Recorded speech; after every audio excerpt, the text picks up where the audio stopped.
Tony Pantev from UPenn, and he's going to be speaking about BPS states, Torus rings, and why character varieties. Oh, thank you, thank you.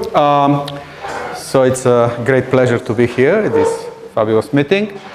I'm going to talk about a project on understanding the topology of character varieties for Riemann surfaces.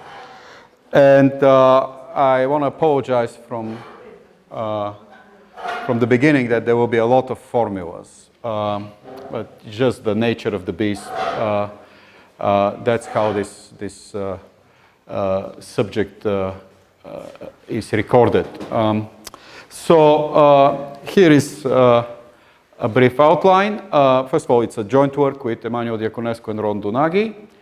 And what we're doing is we're trying to find some string theoretics, some physics approach to understanding the topology of character varieties. And what we're really aiming to do is to compute Poincare polynomials, and in fact a slight refinement of the Poincare polynomials, the mixed Poincare polynomials of character varieties.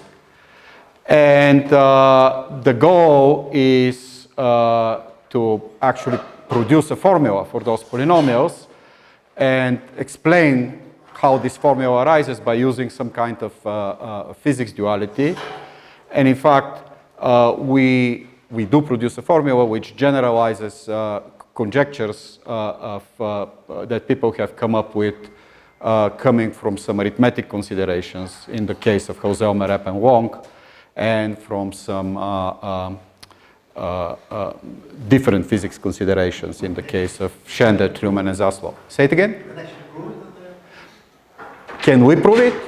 Yeah, so I'll say what's happening, but so the story is that we are going to produce a complete conjectural formula computing the mixed Poincare polynomial of wild character varieties by using some sequence of geometric constructions and some either geometric conjectures or physics conjectures. Some specializations of that formula, because there are a lot of grading parameters in the formulas, so you can set those parameters equal to 1, to 0, to infinity. So some specializations of that formula you can actually prove geometrically by, say, using the Weil conjectures. And some instances of the formula for low ranks and low number of poles, you can also prove geometrically by using localization. But the general formula is wide open. And so before I jump into the story, let me just say, so this is this question of understanding the topology of character varieties. So these are representations of the fundamental group of a Riemann surface, maybe with punctures or with boundary, into a complex reductive group. So this is typically an affine algebraic variety, very singular, but it has very interesting geometry and very interesting topology. And what you want to do is you want to understand that topology in some explicit manner. So you want to write down a cell of decomposition, or maybe write some explicit collection of cycles generating the cohomology, compute the Euler characteristic, compute the Poincare polynomial, or any shadow of those that you can imagine. And it's a big field. It has many inputs from many different subjects, and there are answers. Because the character varieties, they come in different flavors, the answers tend to be quite complicated and different in the different flavors. So if you look at the representations of the fundamental group of a compact Riemann surface, already there, so there is a conjectural formula for the Poincare polynomial of the character variety for any reductive group and any compact Riemann surface, but the formula is still conjectural. So some cases for, say, groups of type A have been proven by using the Weil conjectures, but in general, the formula hasn't been proven. And then you can look at Riemann surfaces with boundaries, and then you have to specify what kind of boundary behavior you're requiring of your representations. So you could just look at plain algebraic representations, or you could look at representations with anchored behavior around the boundary. And then the algebraic geometric incarnations of those representations are subtypes of bundles with flat connections. And the analytic theory of those flat connections may be or may not be captured by the topology. So if the flat connections have regular singularities, then the behavior of the moduli space is completely captured by the representations. But if they have irregular singularities, then it's not. You need geometric data. So understanding the topology now becomes a more complicated question because you need to specify this boundary data. And so for representations with time singularities, you again can write a complete conjectural formula. And in fact, there is a physics derivation of that formula very similar to what I'm doing here. So this is a work we did with Diaconescu and Dunaghi maybe 6 years ago. And again, that formula is only proven in some special cases, but the general case is not proven. And the wild case is the case that so the case with irregular singularities is the case that I'm going to talk about today. And that's actually much more complicated because, as I said, it's not a moduli problem that's controlled by the topology. So you need to do some seriously new work in order to give an answer. Okay, so that's enough about the general introduction. So here is the flowchart description of what's the strategy. So we want to understand the wild character varieties. So this will be, oops, what happened? So this will be some components of the moduli space of representations of Riemann surfaces with punctures. And the way we're going to understand the topology is we're going to write that moduli space of representations as a moduli space of some linearly algebraic geometric data, which will be parabolic Higgs bundles on the Riemann surface with irregular singularities and some data at the singularities. And then, so this is actually something that Hodge theory gives you, and it's not new, but it's a first dictionary of translation that you need to employ. And once you have an interpretation in terms of these irregular parabolic Higgs bundles, you can rewrite the same moduli problem as actually a moduli problem in a completely different context, a moduli problem for sheaves on a Calabi-Yau threefold. Huh? I'll say. So it's actually very boring, non-compact Calabi-Yau threefold that's manufactured out of the Riemann surface. But yeah, so you can rewrite the moduli space as a moduli space of sheaves on a Calabi-Yau threefold. And again, it can try to use now the geometry of the Calabi-Yau threefold to understand the topology of that moduli space. That doesn't quite work on the nose, but there is a lot of structure for the geometry of moduli spaces of sheaves on Calabi-Yau threefolds. In particular, there is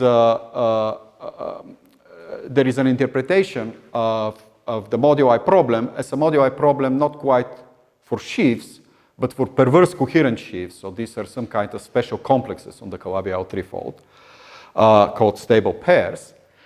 And those guys actually are great, even though they look like more complicated objects that you are trying to parameterize. They're great because for them, there is a wall-crossing behavior for the moduli space depending on the stability condition that you're using. And by varying that wall-crossing, the moduli space changes, but changes in a very controlled way. Something gets blown up, something gets blown down. You can actually say what's happening with the topology. And you can vary the stability condition, check the wall-crossing, go all the way to the limiting stability condition at infinity, and then get a moduli problem whose topology uniquely reconstructs the topology of the original moduli problem. It's a different moduli problem now, but whose topology you can actually compute by some other technique. And so in the unramified or tamely ramified case, we follow this strategy too, up to this point. And then the question is, what technique do you use to compute the topology for the stable pair theory in the limiting stability condition? And in the tamely ramified or the non-ramified case, we used gauge theory in 4 dimensions. So there is some physics duality called geometric engineering, which relates these stable pairs on coabial threefolds to supersymmetric gauge theories on the plane. And there is a whole theory of Nekrasov and Okonkov who computes the partition functions for those theories, and it gives you the answer. And then you go back through the wall crossing and you get the answer for the wild character varieties. Unfortunately, this doesn't quite, I mean, you still have the duality with gauge theory in this case, in the wildly ramified case, but it doesn't quite work because the gauge theory problem that you get is super complicated. It's essentially as complicated as the problem you started with here. So you need some other duality, and the duality we use is a duality with Chern-Simons theory, which reduces the problem to a problem for computing knot invariants for torus knots or torus links. And that problem actually has been solved, so then you can extract the formulas. And so this is the strategy, and let me just say so for people who are more physically inclined, what are the transformations. So these are just the mathematical tools that one needs to go from one box to the next. So the first transformation is the wild non-abelian Hodge correspondence and something really amazing, which is the P equals W conjecture. So that's what we need to convert this topology into reasonable topology here. The next one is really the main thrust of our work. This is what our paper is about. Understand how the spectral correspondence and the wall crossing formulas convert this moduli problem for irregular parabolic Higgs bundles to a moduli problem for sheaves on a coabial threefold or stable pairs on a coabial threefold. For the stable pairs theory, you need something that came from physics, which is called a Gopakumar-Vafa expansion, which now, well, at the time we were writing the paper, was still a conjectural procedure, but now it's actually a theorem of Davison and Swinehart. And then to get to the knot invariance, you need some duality with Chern-Simons theory, which in mathematics is captured by a version of the Oblomkov-Shende conjecture. So these are the mathematical ingredients, and they all have physics names, which I'm going to write in a moment. But what these procedures, these dictionaries achieve for you, they convert the mixed Poincare polynomial on the wild character variety into a perverse Poincare polynomial for the moduli of parabolic Higgs bundles. And then the spectral correspondence and the wall crossing converts the perverse Poincare polynomial for some generating function for refined Donaldson-Thomas invariants on the coabial threefold. The Gopakumar-Vafa expansion converts that into a generating function for refined Pantkari-Pande-Thomas invariants. And then the Oblomkov-Shende conjecture, in fact, it's a covert version of the Oblomkov-Shende conjecture, converts that for a generating function of covert link invariants. And as I said, these procedures for going from one box to the next, they have physics names, and the generating functions, they are actually partition functions in some physical theories. So the generating function for Donaldson-Thomas invariants, for the refined Donaldson-Thomas invariants, it's the counting function for the supersymmetric systems of D0, D2 branes on the coabial threefold. The Gopakumar-Vafa expansion rewrites this as a counting function for D0, D2, D6 bound state branes. And the covert link invariants are refined Chern-Simons invariants in Chern-Simons theory, in quantum Chern-Simons theory. So there is a lot of technology involved in all of these things. That's why the formulas that come out are big. But yeah, you do get actually closed formulas. Okay, so here is what we do. The main thing we want to study are these moduli spaces of algebraic meromorphic corrections of rank R. So I'm going to fix my structure group to be GLR. Otherwise, you know, the theory becomes, with an extra level of complexity. I mean, you can do everything, but it's just the formulas become much more complicated. So we're looking at rank R algebraic connections on a curve, and for simplicity, I'm going to allow a single point to be a pole. I mean, nothing really requires that. It just the notation becomes simpler. So connections with a single pole at one point, and I'm going to allow these connections to have irregular singularities. So I'll fix the type of the irregular singularities. So this is done by taking a curve, a point, and some data that controls the type of the irregular singularity of a connection. It's called an irregular type. And what it is, it's a Laurent tail. It's a Laurent polynomial of non-positive degree. In fact, the degrees go from n-1 to k, to minus 2. And the coefficients of that polynomial are going to be matrices, and they're going to be diagonal matrices. So they're going to be in the Cartan algebra of GR. So T is this diagonal matrix? It is the diagonal matrices, yeah. So we'll fix this data once and for all. T is the torus? T is the torus. Well, T is the Cartan algebra. Yeah, so the irregular type is fixed up to gauge equivalence. And so what you are considering now is the moduli problem for rank R, flat meromorphic connections on CP with a single pole of order n, which is locally gauge equivalent. The Laurent expansion of your connection matrix at the pole is locally gauge equivalent to the derivative of this Laurent polynomial plus a residue plus homomorphic terms. That's a general situation, right? So you can always write down.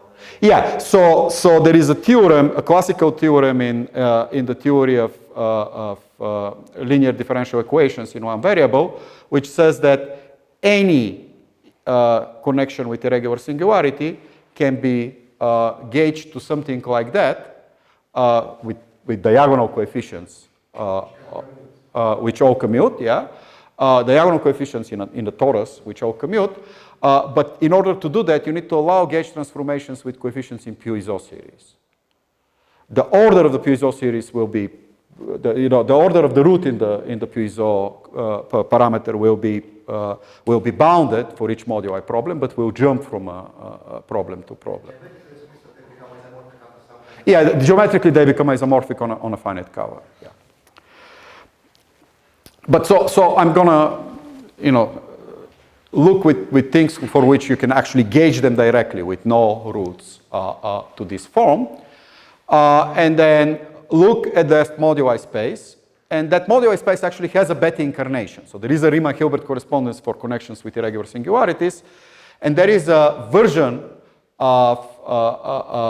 so there is a moduli space of representations of the fundamental group of the curve minus the point with constrained topological data on the link of the singularity, which really is analytically isomorphic to this moduli space of connections. So it's kind of complicated to explain what it is. I'm not going to. This is the work of Phil Boauch. But I'm saying there is a moduli space. So in fact, there is so this moduli space of connections is, of course, a complex algebraic variety, which is quasi-projective, but it's not affine in any way. The Bethe version is affine. It's analytically isomorphic, but not algebraically isomorphic, and it is affine. And you can define it purely in terms of data, constraining the representations by using this Laurent tail irregular type. And you need one more piece of topological data. This M guy is the formal monodromy, the formal local monodromy of your connection. So this is a matrix which belongs to the centralizer of the coefficients of our Laurent tail. So all those irregular singularities with a formal change of variables, you can make them regular, and you can, and the corresponding regular connection is a topological invariant of the irregular connection, and its monodromy is an invariant. So that's this M guy, this operator around the puncture is the monodromy for the associated formal regular connection to all those irregular connections. What's the dimension again? Does it depend on the length of the tail? It does, so I'm going to say. Okay, so first remark, which goes back to Phil Bouch, is without loss of generality, you may assume that this group of the centralizer of the coefficients of your Laurent tail is a product of, it's a block diagonal group. It's a product of GLMs sitting on the diagonal in your GLR. So the data really that you need to specify, it's a partition of R into the sizes of those blocks. And I'm going to make assumptions, regularity assumptions. So these are not going to be completely general moduli spaces of irregular connections. These are going to be generic moduli spaces of irregular connections. So these are the genericity assumptions. This centralizer of the coefficients of the Laurent tail, I will require that it's actually completely determined by the centralizer of the leading coefficient, the one that's the higher order pole, the highest order pole. So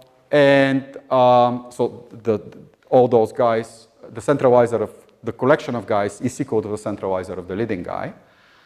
And the formal monodromy is conjugation equivalent to a block diagonal matrix. And my genericity assumption is going to be that the eigenvalues for the blocks, so these are scalar guys, that these eigenvalues are distinct.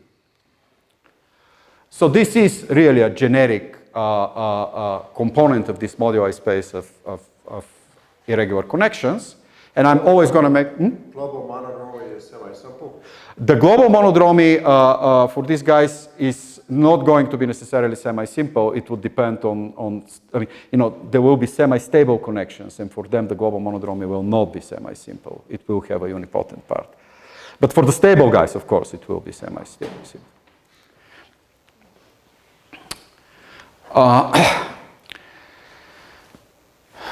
All right, so I'm making these assumptions, and so Phil Bouch actually constructed the moduli space with this given irregular type and this given formal monodromy by quasi-Hamiltonian reduction. And under my genericity assumption, so the eigenvalues are different, non-resonant, this variety is actually smooth. It's algebraic symplectic. It's quasi-projective, and this is the dimension. The dimension depends on the partition, on the genus, and on the order of the pole. N is the order of the pole. So the partition was given by the formal monodromy, remember. It was the blocks in the formal monodromy, or equivalently by the centralizer of the irregular type. Okay, so this is some symplectic leaf in the moduli space of all irregular connections, which is Poisson, and it's fixed by the data I prescribed, and it's a symplectic leaf of maximal dimension. That's the genericity assumption. Okay, so the project is to understand what the topology of this guy is, and what we really want to compute is its Euler characteristic is a minimum, or maybe the Poincaré polynomial. And for these physics dualities and geometric dualities considerations, it actually turns out that it's better to look at the refinement of the Poincaré polynomial. So this is a quasi-projective smooth variety, but it's non-compact. So the cohomology has a mixed Koch structure. In particular, has a weight filtration. So we are going to ignore the Koch filtration, but keep the weight filtration. And we'll refine the Poincaré polynomial by introducing a second grading variable, which keeps track of the weights. And we're going to write a polynomial in two variables, u and v. One variable, v, is going to label the cohomological degree. And the other variable is going to label the weight in the graded pieces of the weight filtration in each cohomological degree. And again, for purposes of writing transformation formulas that behave well with respect to the dualities, it's more convenient to take that variable to be a square root of a formal variable.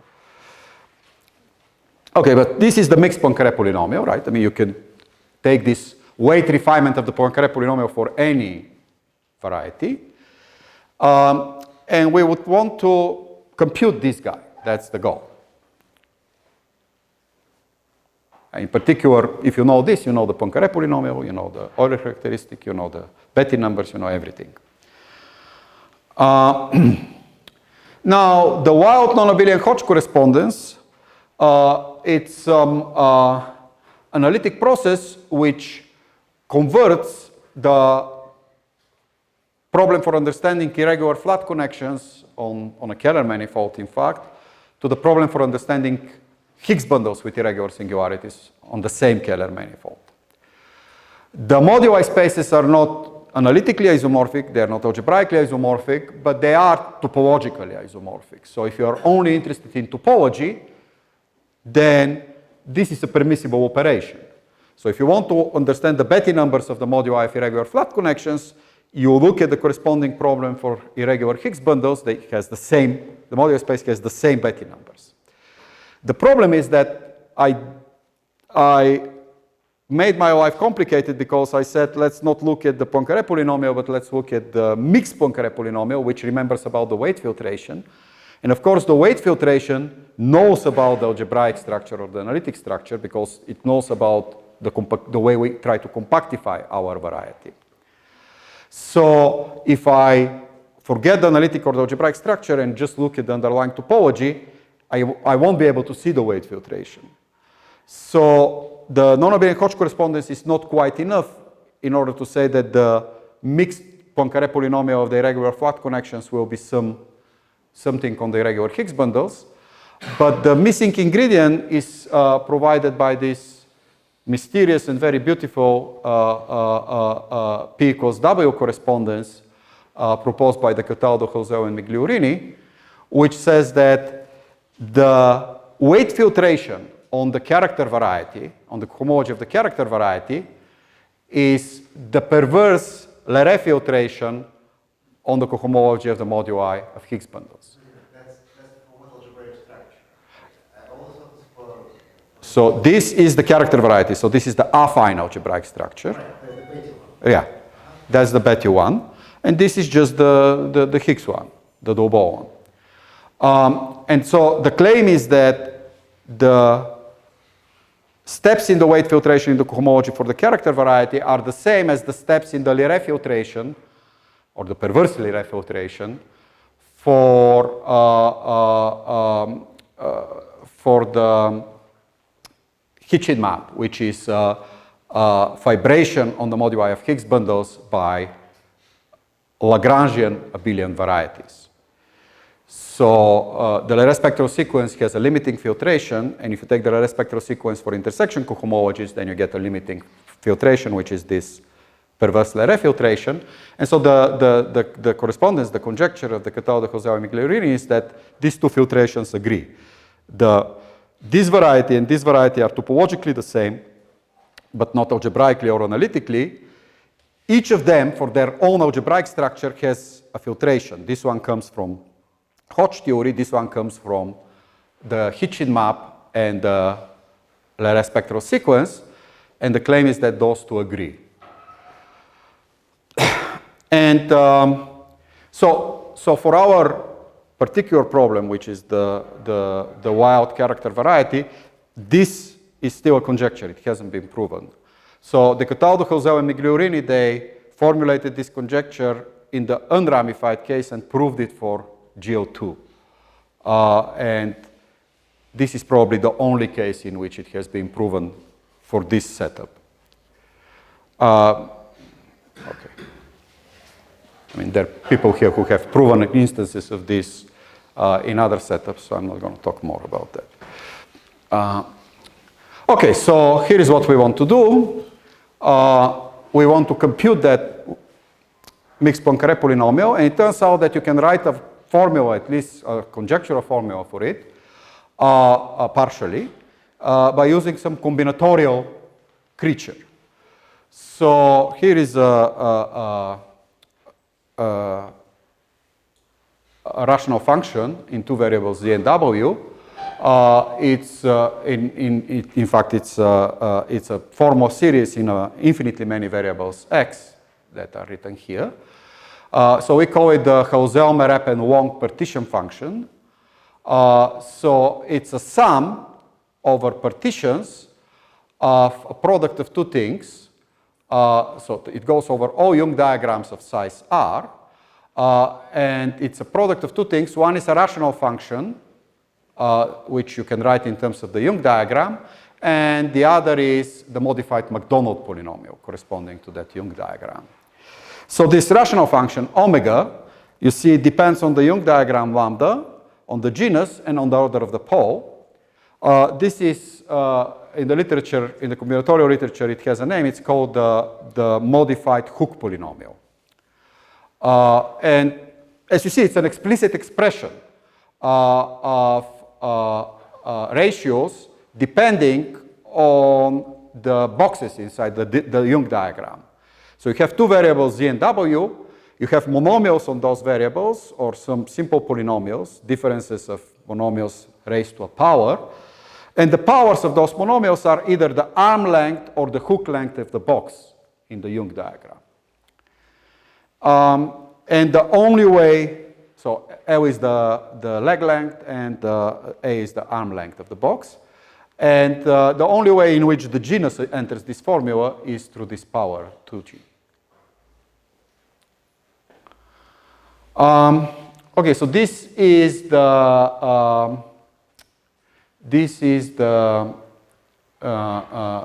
modified Hooke polynomial.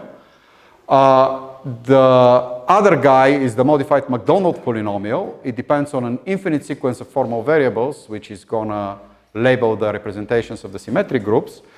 Okay, I don't know how I'm doing with time. I have half an hour? Yeah, you have half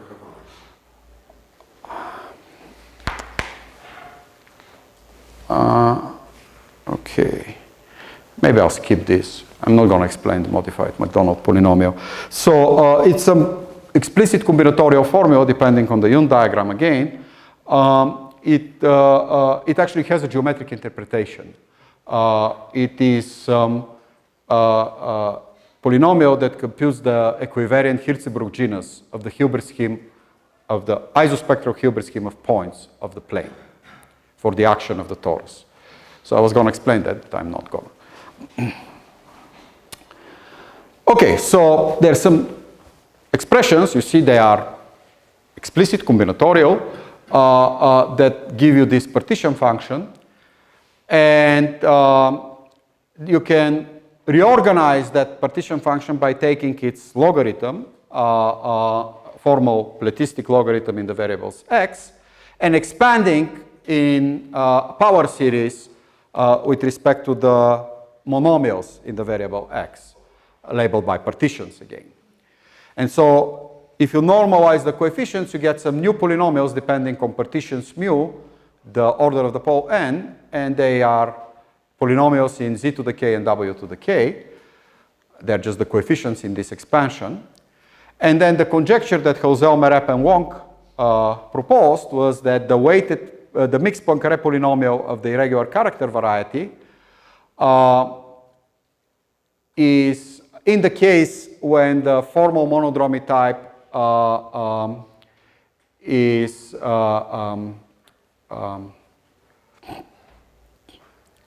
just of type 1, 1, 1, 1, then it is just correspond to this partition 1, 1, 1, 1, and then you have a slight change of variables between the counting variables on the character variety and counting variables in this combinatorial expression. So they proposed it, so actually they proposed it and this is what they proved. They proved it for the partition 1, 1, 1, 1. But they proposed it for any partition, so I should have put here the partition mu corresponding to the regular formal monodromy. And yeah, I mean, so they proved the theorem for the V equals 1 specialization. So this is like taking in the Poincare polynomial not the alternating sum of the Betti numbers, but the sum of the Betti numbers. But you still keep the information about the weights. Okay, so what we are going to do is we are actually going to extend this formula by allowing arbitrary partitions here, because we want to have regular monodromies with blocks on the diagonal, not blocks of size 1. So we'll get an analogous formula, and then we'll verify it. So it will specialize to this one, but it will also, we'll be able to check it in some special cases. Okay, as I said, the way the computation is done at the end of the day is by computing knot invariance or link invariance. So this is based on a conjecture that Shende, Treumann, and Zaslow made. So here is the conjecture. Suppose that you are in the plane and you have a rational plane curve with a single point, nu, and you project the plane to one of the coordinate axes. Then you can view this curve as a spectral curve, right? It sits in a line bundle over the affine line, so you can think about it as being a spectral curve for some Higgs bundle on P1 with a pole at infinity. And then you can use the non-abelian Hodge correspondence to identify the symplectic leaf containing the compactified Jacobian of that spectral curve with the wild character variety. And you can express that wild character variety entirely in terms of the curve, and in fact entirely in terms of the link of the singularity of the curve. It has only one singularity. And so it's a wild character variety parameterizing Stokes data at infinity for those Higgs bundles with this particular spectral curve. And so their conjecture they made is that if you take the link of the singular point and you write the knot invariant for that link, which is the Humphrey polynomial, and you take the central coefficient, so this conflict polynomial is a Laurent polynomial symmetrically organized around 0.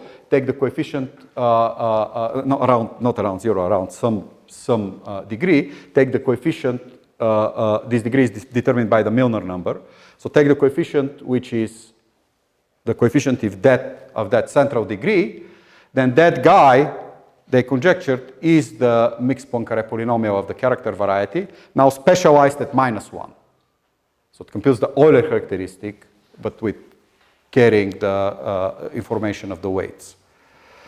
And there is a normalizing factor, which also you need to know, you need to remember how many branches your curve has at the singular point. So this is the conjecture. The conjecture is that that coefficient in the Humphrey polynomial is equal to the mixed Poincare polynomial. And I say it's a conjecture because at the time I wrote the slides, it was a conjecture. But it is actually now proven. It is a theorem of Shende, Treumann, Williams, and Zaslow. So this part is actually rigorous. But again, notice it's only about the -1 specialization, alternating sum in the cohomological degree. So we'll need to refine that a little bit to get the actual Poincare polynomial. So we'll need a colored version of this conjecture, which I'll state. Okay. Yeah, so I actually said it. Yeah, we need a refinement and a colored version of this conjecture. So this, this conjecture was a node version of some work of Oblomkov and Rasmussen and Shende. And then there was a physical interpretation of that by Diaconescu, Hua, and Soibelman, which used the stable pair theory of the conifold.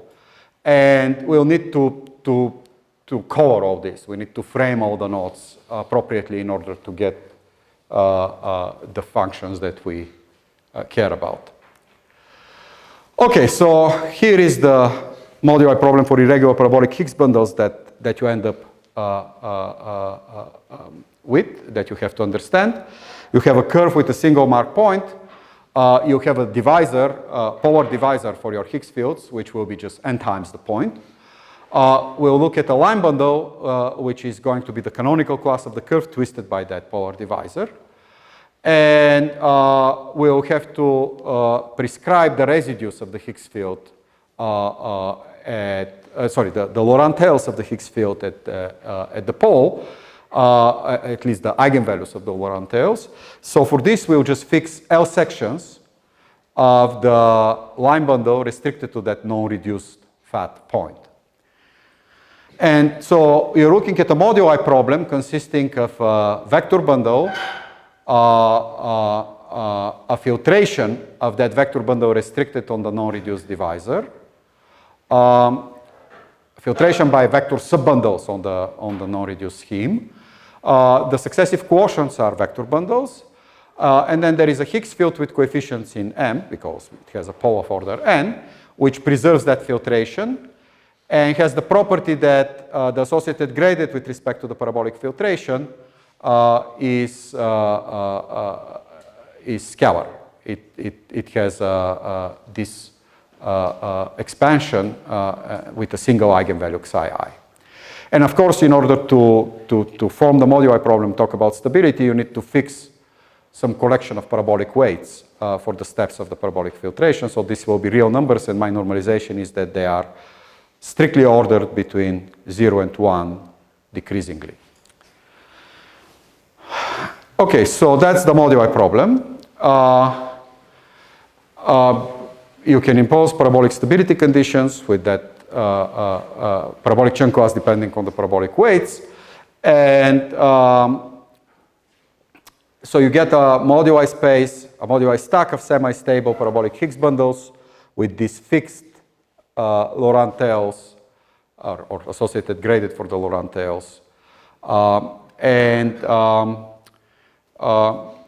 It actually depends on discrete data. The discrete data is the degree of the underlying vector bundle.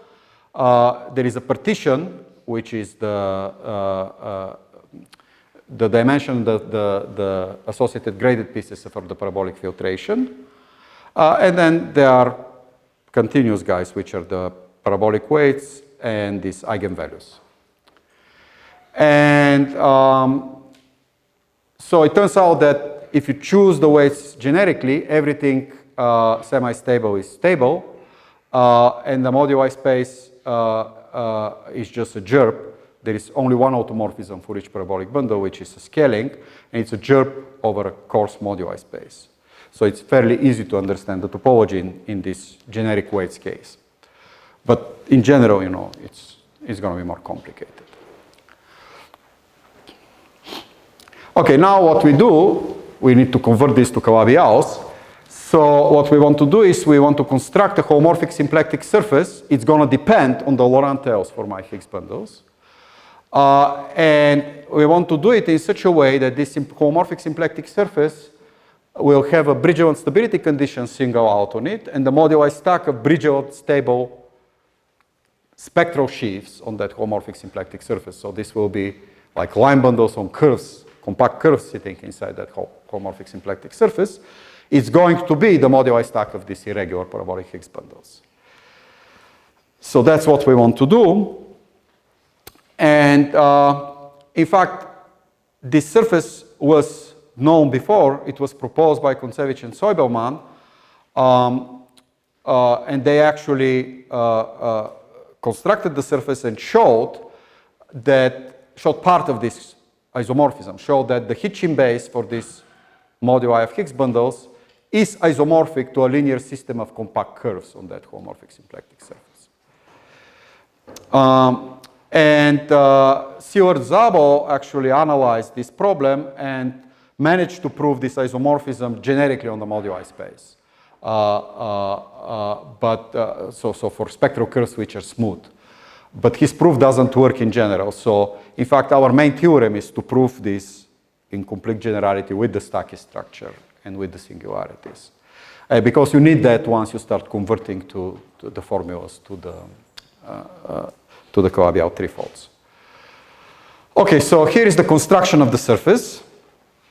You take the total space of the line bundle M. Remember, we had the line bundle M, which was the canonical class twisted by the divisor D.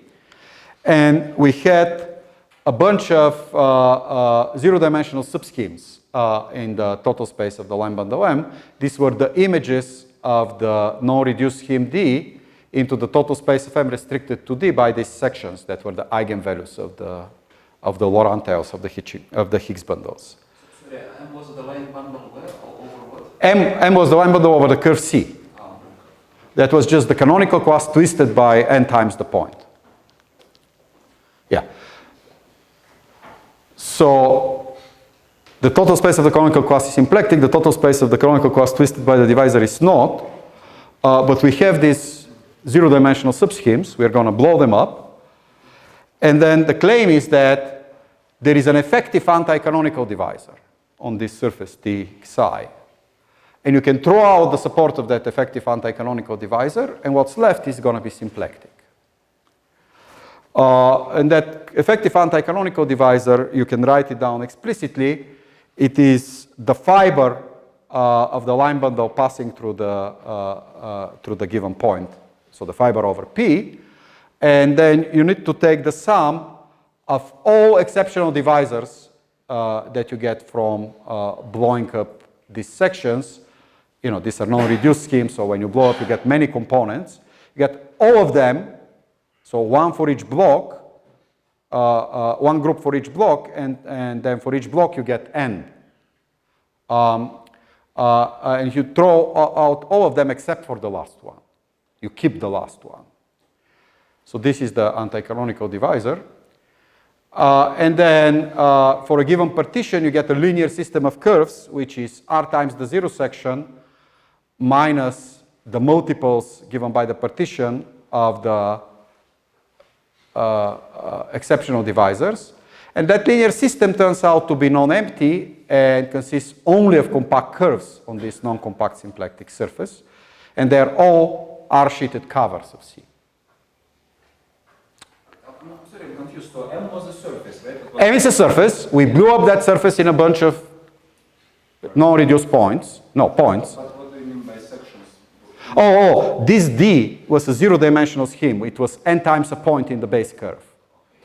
So you just take that n times a point in the base curve and you lift it to a zero-dimensional subscheme inside the surface, M. So you blow up zeros of sections? No, you just blow up the images of that section. This gives you the image of this non-reduced scheme, gives you a zero-dimensional subscheme inside M. And you blow up that zero-dimensional subscheme. And that n is the one in the second summon. That, which one? That n. That n, yeah, that n was the order of the pole, yeah.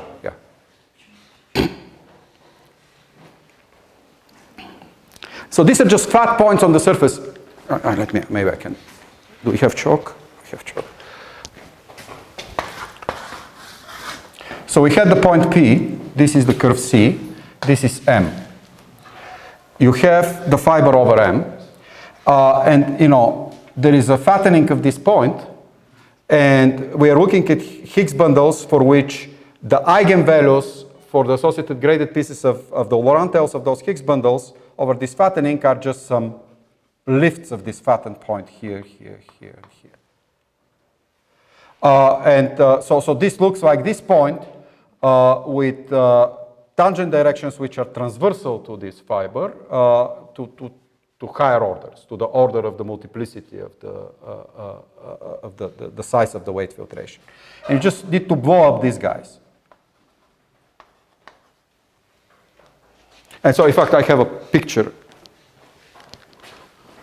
Yeah.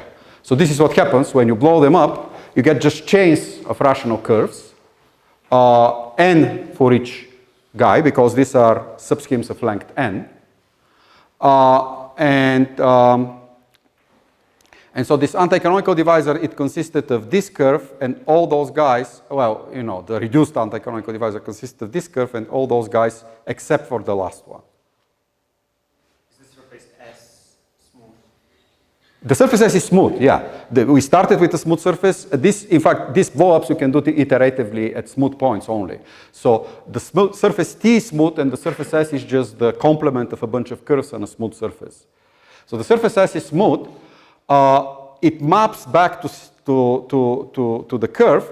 The generic fiber is still aligned, but now notice what happens with the fiber over zero, the fiber over the point P. It's just the union of all those curves.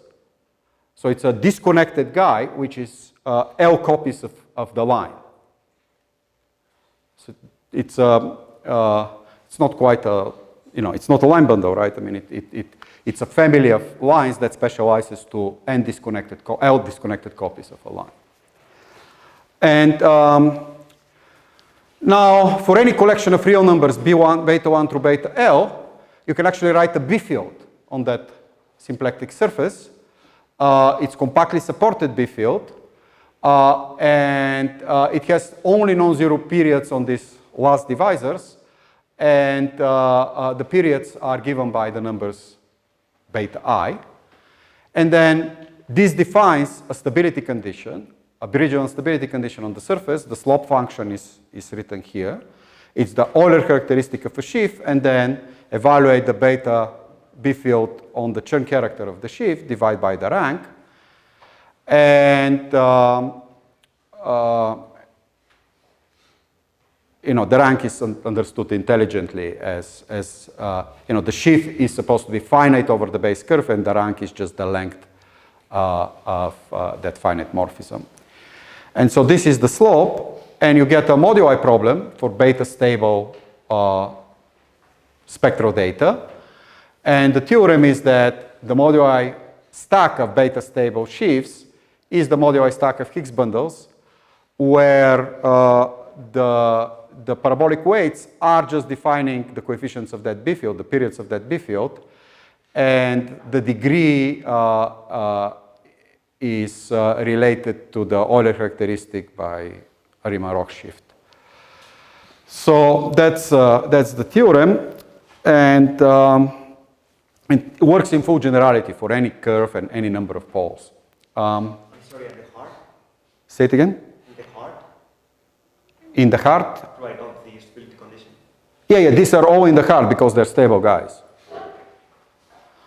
Semi-stable guys. So they're all in the heart of the stability condition.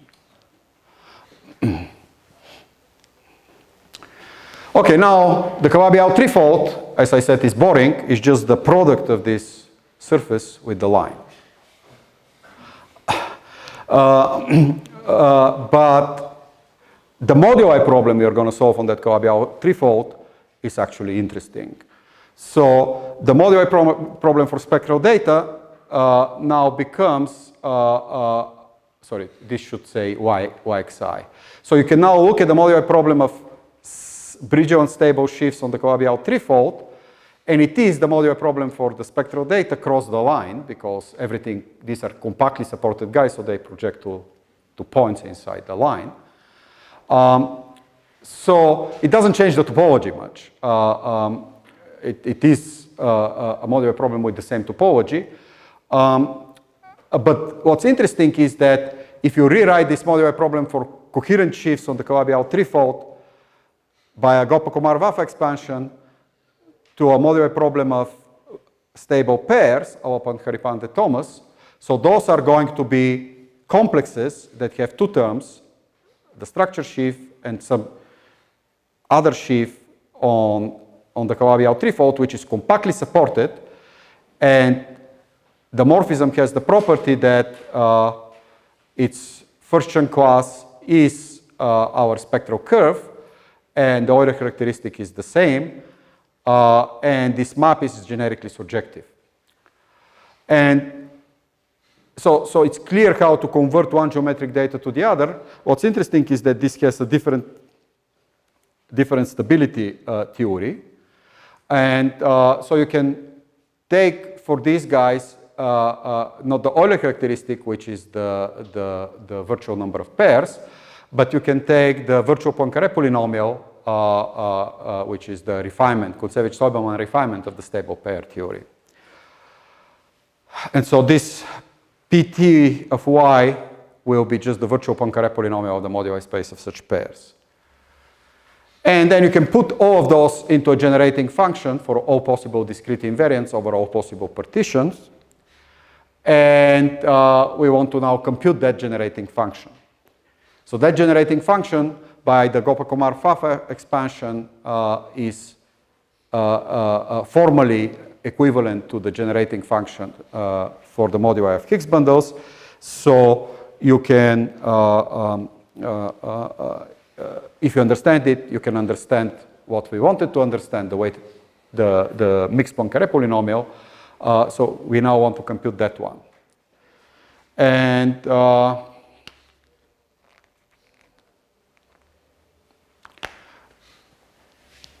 okay, so we want to compute this generating function for the refined stable pair theory of the Calabi-Yau threefold. And to do it, we'll actually look at a special case where the curve is P1. We have a single mark point.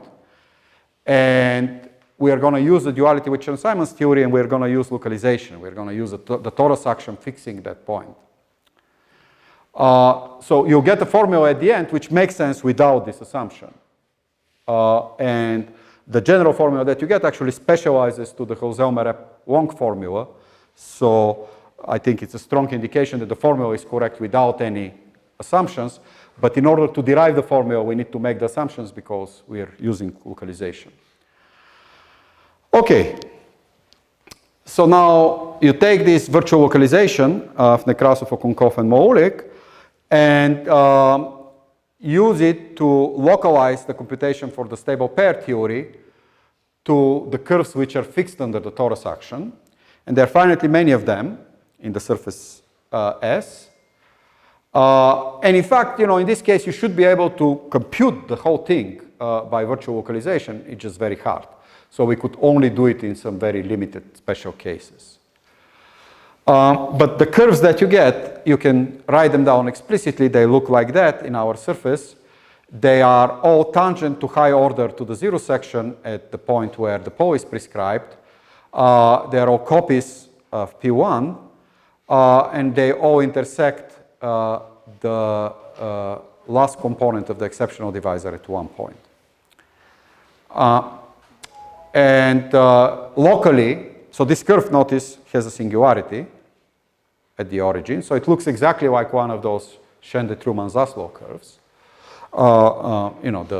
If you throw away infinity on P1, this will be the plane. So this will be literally the Shende Treumann Zaslow situation. The only new feature here is that this curve is torus invariant. But it's exactly like one of the Shende Treumann Zaslow curves. It has a singularity here. You can look at the singularity. This is how it looks like. It's given by a bunch of cusps. A bunch of generalized parabolas with a slope. And now the Oblomkov-Shende framework says that the refined invariants of these singular plane curves are computable in terms of refined invariants of torus links of type L, n minus 2 times L. And as I said, this is actually a theorem if you drop refined. So the refinement is something that is not in the Shende, Treumann, Williams, and Zaslow paper, but shouldn't be that hard to extract from their methods.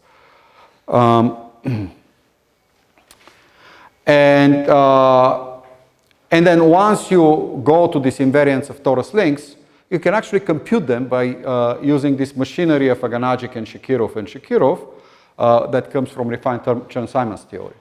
So you can actually carry out the computation in the Shakirov framework and get an answer. And then go back, do the Gopa-Kumar-Pfaff expansion backwards, do the wall crossing, do the P equals W reparametrization, and you get the formula.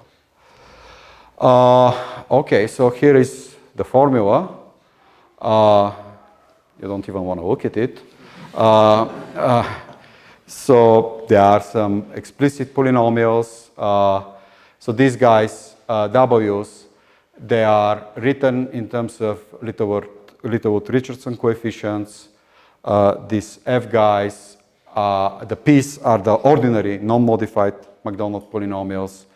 The F guys are just monomial factors, framing factors corresponding to the Young diagrams. And that's it. It is a formula. It gives you the partition function explicitly.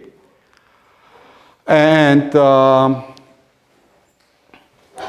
then when you go back and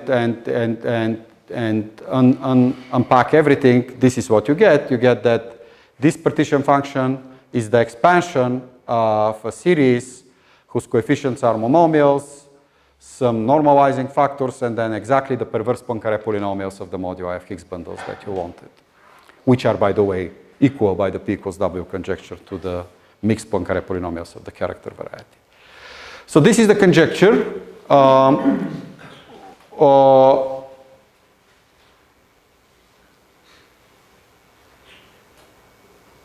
Then you can specialize in various cases. So we actually took the conjecture and specialized to V equals 1. So you can specialize to V equals 1 and V equals minus 1. At V equals minus 1, you get the Shende-Treumann-Zaslow formula. That's not surprising because we used it to get it. But at V equals 1, you actually get the Hausel Mereb Wong formula, which is surprising because it looks completely differently. And in fact, to recognize that you get it, we had to do numerical, symbolic expansions from the computer, but you do. And then we actually checked the conjecture. We proved it, this one and the previous one, for the partition 2-1 and for poles of order 5 and poles of order 6 on P1 with 1 point. This is just by doing brutal localization calculations. So in this case, we could do it, and you got the formula. Okay, so one very interesting question is, can you do the V equals 1 specialization, the Shende-Treumann-Zaslow specialization, the Hausel-Mereb-Wong specialization? Can you do it by counting points on Wall character varieties in finite characteristics, the way Hausel-Mereb and Wong proved their formula with the partition 1-1-1? But now you have it for arbitrary partitions. Can you do it for arbitrary partitions in their method? And I don't know. So I'm going to stop.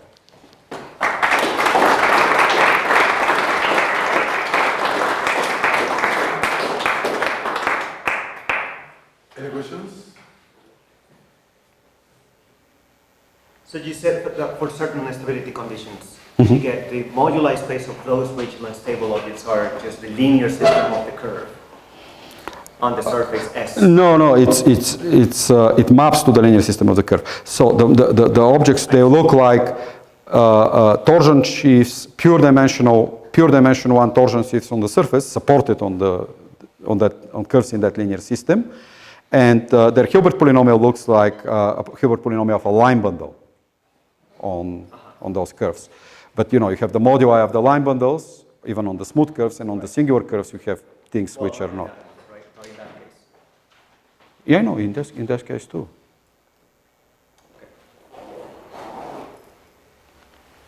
And what are the wall crossing that you perform? Yeah, you need to take your original stability condition and take the slope to be the degenerate slope, to go to infinity. That's the regime in which you get the Higgs moduli space. And so the partition function, the generating function for the refined Poincare-Thomas invariance, it jumps when you cross chambers. Right. So you need to check what the jumps are. In fact, in this case, there is only one jump, so it's not, because it's, yeah. In this case, there is only one jump. In the tame case, there are many jumps.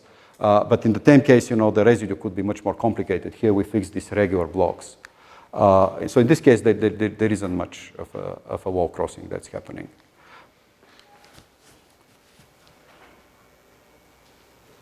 Any other questions? Well, thank you very much.